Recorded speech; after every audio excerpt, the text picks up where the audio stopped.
तू जावे छड़ के मौत दा इंतजार करा कि तेरे लिए दुनिया छोड़ दी है तुझ पे सांस आके रुके मैं तुझको न चाहता तो तू कभी सोच ना सके तेरे लिए दुनिया छोड़ दी है तुझ पे सांस आके रुके मैं तुझको न चाहता तो तू कभी सोच ना सके। वाह, बहुत अच्छा।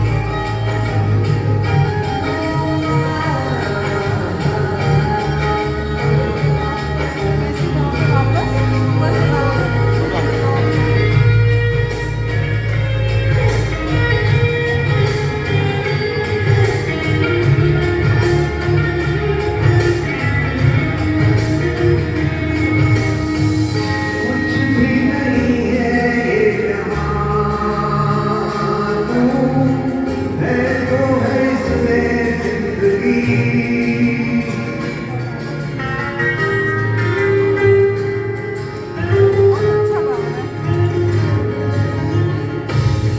कुछ भी नहीं है ये जहां तू है तो है इसमें जिंदगी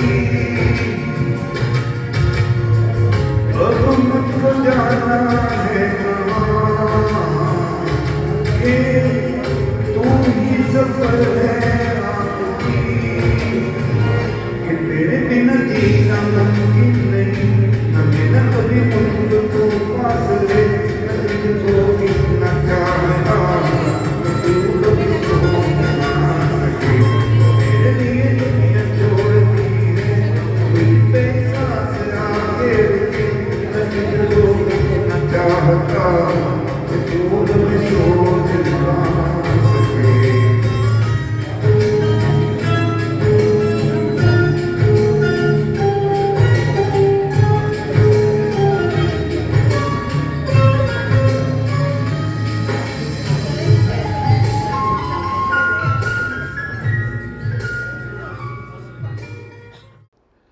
नमस्कार दोस्तों, मेरा नाम है air commodore Shachindra Motiyal. Air commodore का मतलब है कि मैं एक्स एयरफोर्स ऑफिसर हूँ और एयरफोर्स से मैं एयर कमोडोर रैंक में रिटायर हुआ था। मेरी कहानी बड़ी छोटी सी है। बचपन में मेरे को काफ़ी परेशानियाँ हुई, इसलिए नहीं कि हमें घर में कोई परेशानी थी, पर इसलिए कि मैं जब 7 साल का था तो पार्टीशन हो गया था इंडिया और पाकिस्तान का। और उस वक़्त हमारा जो एक्चुअल गांव था, जहां अभी 3-4 दिन पहले अटैक हुआ है, उसके बिल्कुल पास में हमारा गांव था, जो कि पाकिस्तान में चला गया था और बाद में हमने जीत लिया था उसको। तो इतने ज़्यादा लोग वहां से आकर के जम्मू में, मैं जम्मू का रहने वाला हूँ, और जम्मू में हमारे रिश्तेदार बहुत सारे लोग, कम से कम 30-40 फैमिलीज़ हमारे यहाँ रहती थी उन दिनों। और बहुत मतलब चारों तरफ मैं डिस्क्राइब नहीं करना चाहता हूँ क्योंकि आप लोग परेशान हो जाएंगे। तो 7 साल की उम्र में मैंने वो तकलीफ़ें देखी हैं, सबकी परेशानियाँ देखी हैं, लेकिन भगवान की दया से मैं उनसे उभर के बाहर आ गया और मुझे वो ट्रामा अभी सताता नहीं है। लेकिन यस, 7 साल में इट वाज काफ़ी मुश्किल था मेरे लिए। उसके बाद हमें फिर वहाँ से जम्मू से निकलना पड़ा, कानपुर में आ गए। कानपुर से मैं चला गया इंजीनियरिंग करने चंडीगढ़ में, जहाँ से मैंने 61 में पंजाब इंजीनियरिंग कॉलेज से इंजीनियरिंग करी। इंजीनियरिंग करने के बाद फिर मैं जम्मू कश्मीर में पोस्टिंग हुई मेरी, मैं इंजीनियर वहाँ पर असिस्टेंट इंजीनियर बना। लेकिन जब 61 वार हुई चाइना के साथ तो मेरा दिल नहीं लगा एयरफोर्स वहाँ पर, तो मैंने फिर एयरफोर्स के लिए अप्लाई किया और एयरफोर्स को ज्वाइन किया। तो तब से मेरी जो है लाइफ जो है, आप जानते हैं एयरफोर्स की लाइफ कैसी होती है, लेकिन मैंने आई थिंक मेरे को सबसे अच्छा टाइम मिला एयरफोर्स में, क्योंकि मैं पहले सबसे पहला मिसाइल का कोर्स किया, उसके बाद सबसे पहला ग्राउंड टू एयर मिसाइल का इंस्ट्रक्टर बना at the young age of 24।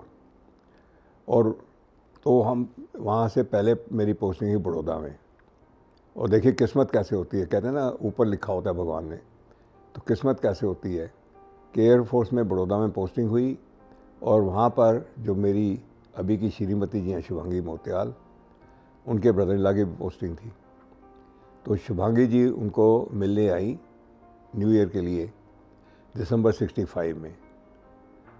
तो 65 में जब मेस में फंक्शन हो रहा था, डांस हो रहा था, तो मैंने चांस ले लिया और उनके साथ डांस किया। बस उसके बाद जो आंखें मटकी तो वो चलती ही रहीं। तो 4 साल तक हमारी कोर्टशिप रही बिकॉज ऑफ अलग अलग प्रॉब्लम थी। और ये बड़ौदा, इनके फादर की पोस्टिंग थी बॉम्बे में, तो वहाँ से ये मतलब ये देखिए तीर कैसा लगा हुआ था कि ये वहाँ से अनरिजर्व कंपार्टमेंट में बैठ करके रात को, पूरी रात को जाग करके बड़ौदा आती थी। और जब रिजर्वेशन मिलती थी तब भी आती थी, लेकिन वैसे ज़्यादा था। और मैं इधर से 1-2 बार एक प्राइवेट जहाज़ में बैठ करके बॉम्बे में उनको मिलने चला गया। तो इस तरह से हमारा रोमांस चलता रहा। फिर इनके पेरेंट्स की पोस्टिंग हो गई बड़ौदा में। तो इसने वहाँ पर क्या किया, टाइपिंग सीखना शुरू किया ताकि शाम को मेरे को मिल सके अच्छी तरह से, आराम से। सो मतलब द पॉइंट ये है कि यस, हमारा लव स्टोरी जो आगे बढ़ती गई। फिर मेरी भगवान की कृपा से पोस्टिंग हो गई जम्मू। और जम्मू में मेरी फैमिली में कुछ इशू चल रहे थे, तो इसलिए शादी नहीं हो पाई हमारी। और लेकिन जब सब सॉर्ट आउट हो गया तो हमने डिसाइड किया था कि हम प्रॉपर मैरिज करेंगे, मतलब भाग भूग के नहीं मैरिज करेंगे।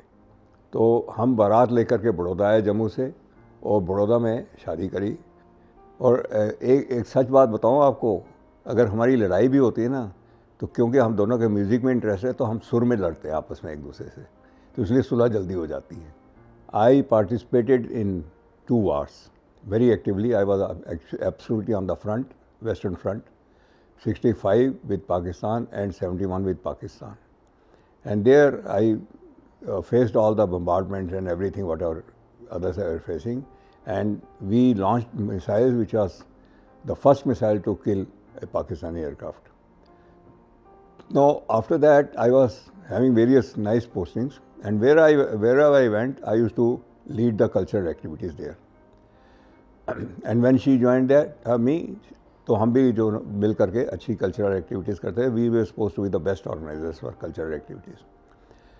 फिर उसके बाद में मैं 91 में मेरी पोस्टिंग हो गई बेंगलोर में, जो कि एक बहुत बड़ा प्रोजेक्ट था डिफेंस का, जिसमें जगुआर एयरक्राफ्ट को मॉडिफाई करना था सॉफ्टवेयर से और हार्डवेयर से। It was very prestigious project. तो वो डायरेक्टली मेरी जो रिपोर्टिंग थी वो डॉक्टर अब्दुल कलाम के साथ थी, जो कि बाद में प्रेसिडेंट बने हमारे। तो मेरा ऑनर था कि मेरे को उस वक्त उनके साथ काम करना पड़ा, काम करने का सौभाग्य प्राप्त हुआ। And I really found that he was a great person. It's not, you know, some people have an aura around them. He was not having any aura. He was genuinely a great and loving person. So that deep respect is there for me with him. उसके वापस फिर मैं air headquarters में posting हो गई, जहाँ पर मैं सब पूरे एयरफोर्स के रडार्स, कम्युनिकेशन वगैरह वगैरह देखता था। लेकिन वहीं पर जब मैं पोस्टिंग थी मेरी, तो मैं इंडिया की सबसे बड़ी और सबसे पुरानी public sector company called ITI, आपसे जो सिंस ये प्रोग्राम सीनियर सिटीजन के लिए है, तो आपको ये मैं बता दूं कि आप सब उसी के इक्विपमेंट यूज़ करते थे टेलीकॉम के लिए उस वक्त। तो मेरे को सौभाग्य प्राप्त हुआ कि मैं उसका चेयरमैन और मैनेजिंग डायरेक्टर सेलेक्ट हो गया और मेरे को बेंगलोर में मूव करना पड़ा। अब ये इमेजिन करिए कि ये कंपनी 40,000 लोग थे, इसमें 7 इसकी यूनिट्स थी अलग अलग, इंक्लूडिंग कश्मीर। तो क्योंकि ये उस वक्त एक नई पॉलिसी आई जिसमें कि कंपटीशन शुरू हो गया, तो ITI was not used to competition, तो they didn't position itself for competition. तो उससे क्या हुआ कि कंपनी बहुत ज़्यादा घाटे में चली गई और लोगों को लगा कि अब कभी बंद हो सकती है। लेकिन भगवान का कुछ ऐसा, मतलब समझिए भगवान ने उठा करके ऐसा हाथ रखा मेरे ऊपर कि मैंने इसको 2 साल में प्रॉफिट में ले आया और लोगों में एक नई जान आ गई। और उससे क्या हुआ कि ITI का नाम बढ़ गया और हमें फिर तो मतलब इसका ये अभी मैं जो अपनी सेहत की बात करता हूँ, मेरी सेहत अच्छी रहती है, मैं सोचता हूँ ये सब उन 40,000 लोगों की दुआ है मेरे को, क्योंकि वो डरे हुए थे कि उनकी रोज़ी रोटी ख़त्म हो रही है। सो ये मेरे लिए सबसे बड़ा आशीर्वाद है। और इसी कंपनी में ITI में ही मैंने एक जो ये आप इंटीग्रेटेड सर्किट देखते हैं ना, चिप बनती है जो, तो उस वक्त चिप यहाँ नहीं बनती थी, अभी भी नहीं बनती है, लेकिन मेरी भी फैक्ट्री थी पहली जिसने चिप बनाना शुरू किया। पर ये बहुत अभी तो खैर सीक्रेट नहीं रहा। तो ये प्रोजेक्ट जो था वो बड़ा सीक्रेट था उस वक्त। और ये बेसिकली जो हम चिप बना रहे थे वो डिफेंस के लिए थी, स्पेस के लिए थी और एटॉमिक एनर्जी के लिए थी। सो दैट फैक्ट्री जो मैं क्रिएट कर रहा था वो डायरेक्टली भी मॉनिटर हो रही थी डॉक्टर अब्दुल कलाम से। सो अगेन मेरे को एक सौभाग्य प्राप्त हुआ उनसे क्लोजली इंटरेक्ट करने का। हर 15 दिन में वो आते थे, आधा दिन मेरे साथ बिताते थे और हमने वो काम करके दिखाया जो वो चाहते थे, और चिप बना के दिखाई उनको, तो उससे बहुत खुश हुए वो।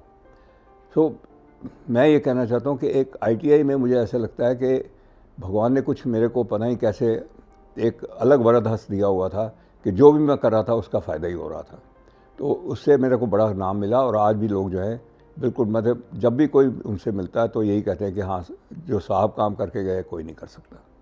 सो ये मेरे लिए बहुत बड़े सौभाग्य की बात है। उसके बाद मैं बहुत बाकी एक IT कंपनी में बॉम्बे में रहा, एक IIT मद्रास के साथ कंपनी बनी थी माइडास, मैं उसका चेयरमैन रहा और 5-6 कंपनियों में काम किया और हम फिर दिल्ली में आके सेटल हो गए। अब ये जब ITI में थे हम लोग, तो ITI में हम कल्चरल एक्टिविटीज़ इतनी बढ़ा दी थी वहाँ पर।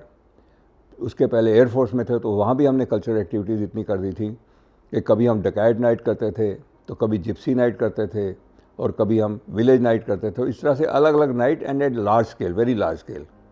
सो that way we are well known all over कि ये जो है करते हैं, they are very focus and they produce the best results in that. तो जब हम गुड़गांव में आए तो we wanted to have a good cultural life, but we couldn't find anything. So luckily कुछ दिनों के बाद 1-2 म्यूज़िकल ग्रुप सरगम वगैरह मिले तो हमने उनको ज्वाइन किया। तो they were doing a great job, they were really doing very good. लेकिन हमें ऐसा लगा कि कुछ कमी है। कमी क्या थी कि हम अपना जो है ना टैलेंट वो नहीं हम डाल सकते थे, और हमारे जो अलग अलग इनोवेटिव आइडियाज़ होते थे वो हम नहीं उनको पुश कर सकते थे। तो उनको पुश करने के लिए हमने अपनी एक ऑर्गेनाइजेशन क्रिएट करी, रैप्सोडी। रैप्सोडी का मतलब होता है ecstasy of music. So it is really we wanted to give that type of feeling to people. और रैप्सोडी जो है इसमें हमारा एज ग्रुप आप नहीं मानेंगे, 28 से लेकर के 85 ईयर्स तक का है।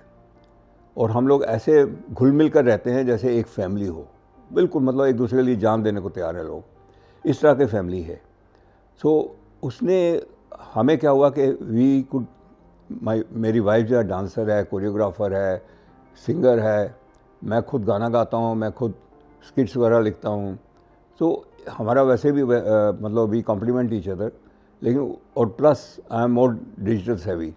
सो फॉर एग्जांपल ड्यूरिंग लॉकडाउन हमने फेसबुक पर कोई 20 प्रोग्राम किए एंड दैट कैरीड ऑन। उससे क्या हुआ, लोग जो थे वो अलर्ट रहे, वो जो डेमनीशिया टाइप की चीज़ें होती हैं वो नहीं हुई लोगों को, because they were totally involve in that. तो उससे बहुत फ़ायदा हुआ लोगों को।